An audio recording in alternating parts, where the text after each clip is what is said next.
Hi guys and welcome back to my channel.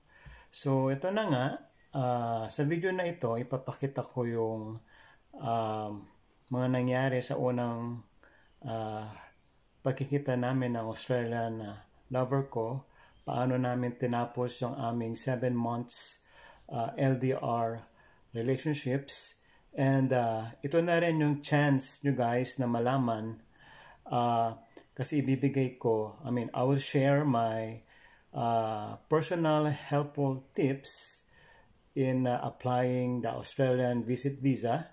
And please guys, please continue support my channel by hitting the subscribe button.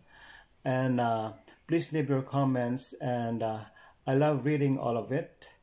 And here it goes.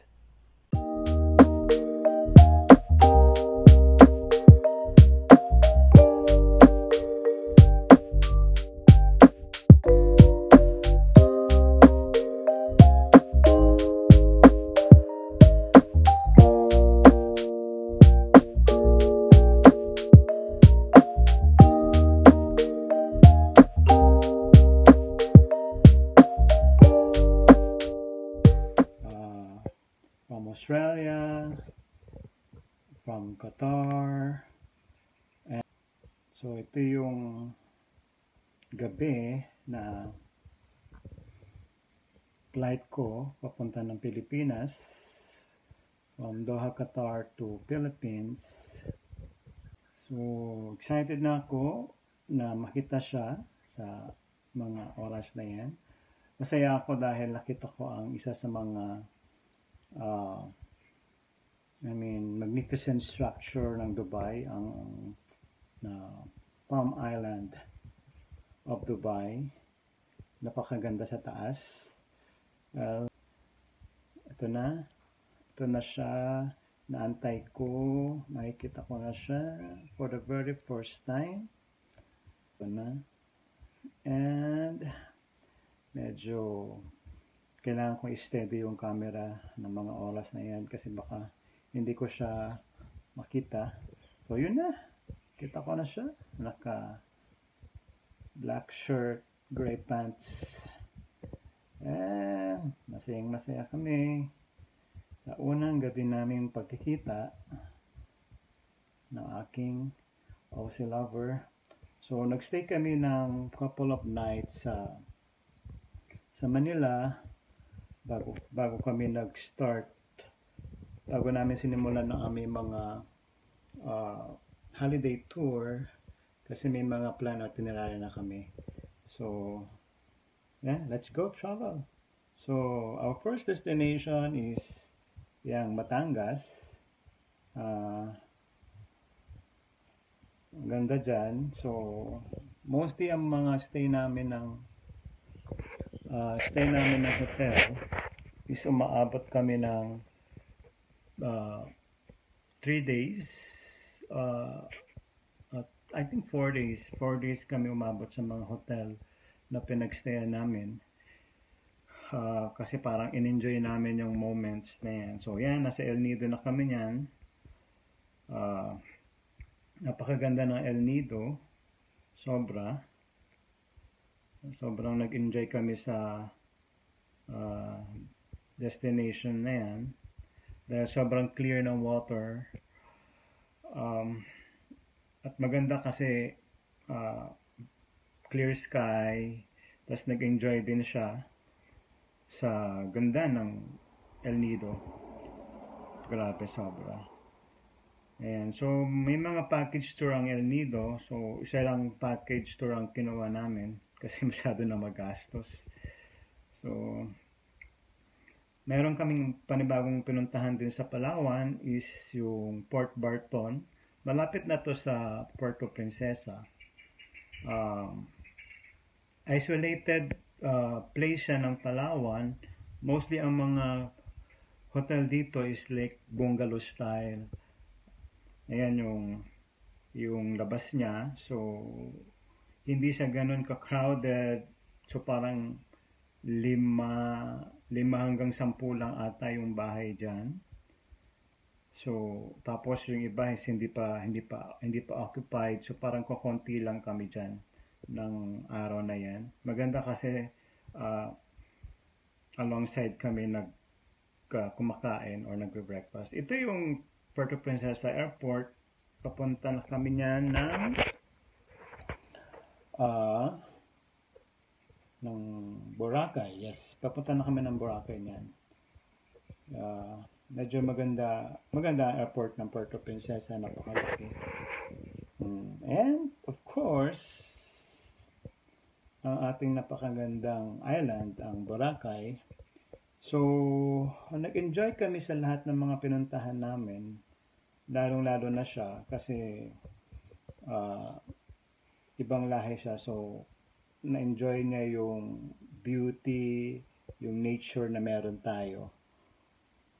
So, siyempre, sa stay namin, usap kami ano yung mga plano namin sa buhay. Siyempre, first meeting namin, ano yung magiging yung mga kasunod o mga sunod na kabanata ng aming relasyon. So, back to Manila kami. So, yung time na yan is ang aming last day sa Manila na magkasama kami. So, pabalik ako ng Doha, Qatar. Pabalik din naman siya ng Australia. So, yung mga time na yan, siyempre, unang meeting namin, ano yung impressions, ganyan. So, maganda kasi pagkatapos ko bumalik ng Qatar, mga ilang araw, tinawagan niya na ako ulit. Tapos, nag-message na siya na, okay, tuloy mo na yung pagpunta mo dito sa Australia, mag-apply ka na ng visit visa. Yes. So, yun na nga guys. Hope nag-enjoy kayo sa aming video. Simulan ko na yung mga helpful tips for applying your Australian visit visa. Yung number one tip ko is establish or choose the right visa for you. Marami kasing klase ng visa. So, in my case, visit visa kasi ako. So, mas nag-focus ako doon. And next one is plan ahead your visa. Don't make things easier and don't rush. Planuhin mo ng maayos yung visa na pinili mo. On my case again, marami akong ginawa about my visa. So, hindi ko minadali yung mga bagay-bagay para matapos or ma-approve yung visa ko. So, kailangan mag-start tayo doon sa basic and isipin natin na maayos. And next one is take time to read the information about the visa you are applying. So, yun na nga guys, careful tayo sa mga informations na mababasa natin about our visa. Ayun nga, I am relaying to my experience. Medyo madami tayong ma-encounter na information sa visa na applyan natin o applyan mo. Piliin mo yung tama kasi may mga informations minsan sa mga website na kanya-kanya sila ng opinion, kanya-kanya sila ng suggestion, and timbangin mo kung ano ba talaga sa tingin mo yung mas makakatulong sa'yo. Okay? And next one is better research and gather information before applying. So, bago ka magsimula lahat o bago mo simulan ang visa application mo, mag-research ka muna, mag-gather ka muna ng mga informations all about your visa you're applying. On my part, sa case ko, ang dami kong ginawang research materials Hindi rin naman ako umabot ng isang araw lang sa pagre-research o pag-gather ng informations. Actually, ayun nga sa sobrang tagal ko na gustong makaalis sa mga bansa or gusto kong pumunta sa mga bansa na yan na mga pinangarap ko. So, medyo nag-stick na rin sa mind ko yung mga informations. And, syempre, yung dumating na yung point na sabi ko, this is the moment na kailangan ko nang mag-apply ng visit visa ko. So, mas nag-focus na ako doon sa mga informations na yon. The next one is prepare the required documents accordingly. Yeah, so kailangan mong ihanda lahat ng mga required documents sa pag-a-apply,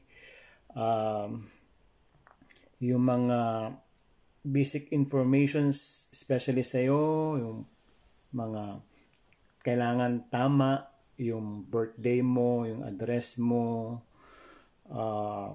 yung passport mo or everything, yung birth certificate mo, yun yung mga mga required documents. But soon, I will give you more about it. And next one is don't give unnecessary documents.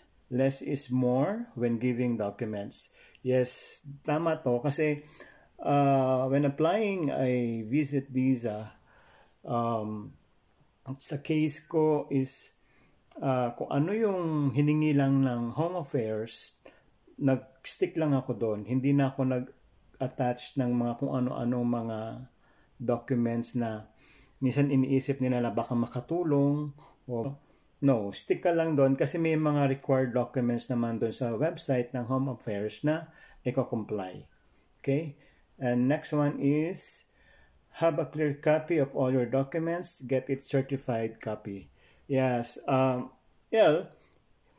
Bring all your documents. Bring it all original and as much possible ipa-certify mo yung mga original documents mo. Normally, ang mga pinapa-certify lang naman is yung birth certificate, passport, or what else, anything na kailangan ng English translation, kailangan naka-certify yan. Okay, guys? And next vlog, I will share you my documents ng mga pinasa sa Home Affairs mismo. So,